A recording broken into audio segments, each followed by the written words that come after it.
എല്ലാവർക്കും ആത്മീയത്തിലേക്ക് സ്വാഗതം. ഓരോ നക്ഷത്രത്തിൽ ജനിച്ചവരുടെ പൊതു സ്വഭാവങ്ങളും അനുഷ്ഠിക്കേണ്ട കർമ്മങ്ങളുമാണ് ഇതിൽ പറയാൻ പോകുന്നത്. ഇന്ന് രോഹിണി നക്ഷത്രത്തെക്കുറിച്ചാണ് പറയുന്നത്.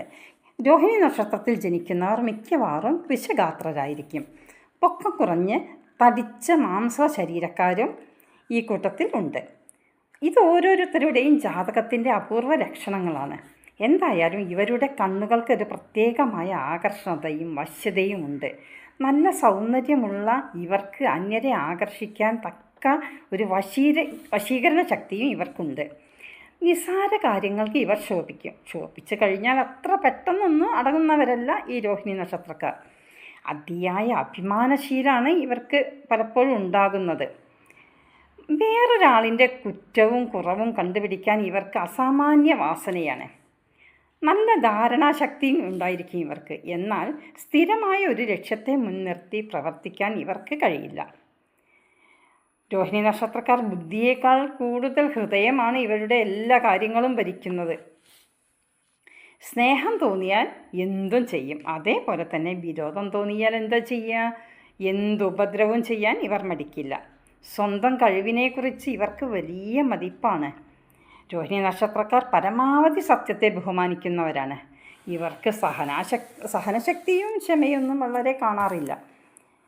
ജീവിതരംഗം പല വിധത്തിലും പരിവർത്തനങ്ങൾക്ക് വിധേയമാവാറുണ്ട്. പ്രവർത്തനങ്ങളിൽ ഇവർക്ക് വിജയം വരിക്കാൻ സാധിക്കും.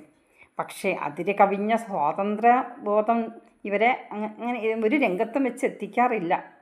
വരവ് ചിലവുകളെക്കുറിച്ച് നോക്കാതെ അപ്പോഴപ്പോഴുള്ള സുഖത്തിനു വേണ്ടി സംതൃപ്തിക്ക് വേണ്ടിയും ചിലവാക്കുന്നവരാണ് ഇവർ. സാമൂഹ്യ പ്രവർത്തനത്തിൽ ഇവർ നന്നായി ശോഭിക്കും. പക്ഷേ അവിടെയും പരിവർത്തനങ്ങൾ ഉണ്ടാവാറുണ്ട്. പിതാവിൽ നിന്നുള്ള ഗുണാനുഭവങ്ങൾ ഇവർക്ക് വളരെ കുറവായിരിക്കും. അസാമാന്യമായ മാതൃഭക്തിയുള്ളവരാണ്. മാതാവിനെ നന്നായി പരിചരിക്കുന്നവരാണ്. രോഹിണി നക്ഷത്രക്കാരുടെ സ്വതന്ത്ര ബുദ്ധി പലപ്പോഴും ഇവരെ അധപ്പതനത്തിലേക്കാണ് എത്തിച്ചിട്ടുള്ളത്. വിവാഹ ജീവിതത്തിലും സാൻമാർഗിക ജീവിതത്തിലും ഇവർ പലപ്പോഴും പരാജയമാണ് നേരിടാറുള്ളത്. രക്തദോഷം, രക്തക്കുറവ്, പിത്തരോഗം ഇതിലേതെങ്കിലും ചിലപ്പോൾ ഇവരെ ഉപദ്രവിക്കാറുണ്ട്. കൂടാതെ മൂത്രാശയ രോഗം, പ്രമേഹം, ക്ഷയം, ശ്വാസകോശ രോഗം ഇവയൊക്കെ ഒന്ന് ശ്രദ്ധിക്കുന്നതും വളരെ നല്ലതാണ്. 18 മുതൽ 36 വയസ്സിനിടയിൽ ഇവർ പലവിധ ദുർഘടഘട്ടങ്ങളെയും വ്യതിയാനങ്ങളെയും നേരിടേണ്ടതായിട്ട് വരാറുണ്ട്. ജീവിതത്തിൻ്റെ മധ്യത്തിലും അന്ത്യത്തിലുമാണ് ഇവർക്ക് സുഖം ഉണ്ടാകുന്നത്. ഈ നക്ഷത്രത്തിൽ ജനിച്ച സ്ത്രീകൾ ആകർഷണീയമായ സൗന്ദര്യമുള്ളവരും സ്വഭാവശുദ്ധിയുള്ളവരുമായിരിക്കും. ആഡംബര ജീവിതം വളരെ ഇഷ്ടപ്പെടുന്നവരാണ് ഇവർ. ഗ്രഹജീവിതത്തിൽ ഇവർക്ക് പരാജയം സംഭവിക്കാറില്ല. ഇവരുടെ കണ്ണുകൾക്ക് നല്ല വശീകരണ ശക്തി, ആകർഷണീയതയെല്ലാം ഉണ്ടായിരിക്കും. ഇവർ പെട്ടെന്ന് ശോഭിക്കും. പക്ഷെ അത്ര പെട്ടെന്ന് തണുക്കുന്നവരല്ല. ഭക്തൃസുഖം, സന്താനഭാഗ്യം എല്ലാം ഉണ്ടായിരിക്കും. ഈ നക്ഷത്രത്തിന് ചില പ്രതികൂല നക്ഷത്രങ്ങളുണ്ട്. അപ്പോൾ ഏതാണെന്ന് നോക്കുക നമുക്ക്. തിരുവാതിര, പൂയം, മകം, മൂലം, പൂരാടം, ഉത്രാടം, ആദ്യപാദം ഇതെല്ലാം രോഹിണി നക്ഷത്രത്തിൻ്റെ പ്രതികൂല നക്ഷത്രങ്ങളാണ്. ഇനി അനുഷ്ഠിക്കേണ്ട കാര്യങ്ങൾ എന്തെല്ലാം നോക്കാം. ഇവർ പതിവായി ചന്ദ്രനെയും ചന്ദ്രദേവതകളെയുമാണ് ജപിക്കേണ്ടത്. ചന്ദ്രപ്രീതിക്കായി മന്ത്രങ്ങൾ ജപിക്കുക, തിങ്കളാഴ്ചകളിൽ വ്രതം അനുഷ്ഠിക്കുക ഇതെല്ലാം വളരെ ഉത്തമമുള്ള കാര്യങ്ങളാണ്. രോഹിണി നക്ഷത്രവും തിങ്കളാഴ്ചയും വരുന്ന ദിവസങ്ങളിൽ വ്രതമനുഷ്ഠിക്കുന്നതും വളരെ ഉത്തമമാണ്. ഇവർക്ക് അഭികാമ്യമായ നിറങ്ങൾ വെള്ള, ചന്ദന നിറം എന്നിവയാണ്. ഈ നക്ഷത്രത്തിൻ്റെ രാശ്യാധിപൻ ശുക്രനെ പ്രീതിപ്പെടുത്തുന്നത് വളരെ നല്ലതാണ്. ഈ നക്ഷത്രത്തിൻ്റെ ദശാനാഥൻ ചന്ദ്രനാണ്. ഈ നക്ഷത്രത്തിൻ്റെ ദേവത ബ്രഹ്മാവാണ്.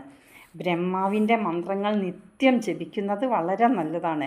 ഈ രോഹിണി നക്ഷത്രക്കാർ എല്ലാ ദിവസവും കാലത്ത് ബ്രഹ്മാവിൻ്റെ മന്ത്രങ്ങൾ നിത്യവും ജപിക്കുക ഉത്തമമുള്ള കാര്യമാണ്. മന്ത്രം ഇതാണ്: ഓം ബ്രഹ്മയജ്ഞാനം പ്രഥമം പുരസ്താദി സീമത സുരുചോ വേന ആവ സുബുദ്ധ്യ ഉപമം അസിവിഷ്ട സദസ്ര യോനിമസ്തത്ര വിവശ ഓം ബ്രഹ്മേണ നമഃ. രോഹിണി നക്ഷത്രത്തിൻ്റെ മൃഗം നാൽപ്പാമ്പ്. ഇവർ മനുഷ്യഗണത്തിൽപ്പെട്ടതാണ്. രോഹിണി നക്ഷത്രത്തിൻ്റെ മരം, വൃക്ഷം ഞാവൽ. യോനി സ്ത്രീ യോനിയാണ്. പക്ഷി, പുല്ല്, ഭൂതം ഭൂമിയാണ്. ഇനി കൂടുതൽ ഈ നക്ഷത്രത്തെക്കുറിച്ച് അറിയാൻ അടുത്ത വീഡിയോ കാണാം. അടുത്ത ദിവസം മകീര നക്ഷത്രത്തിൻ്റെ വിശേഷവുമായി കാണാം. ഓക്കെ.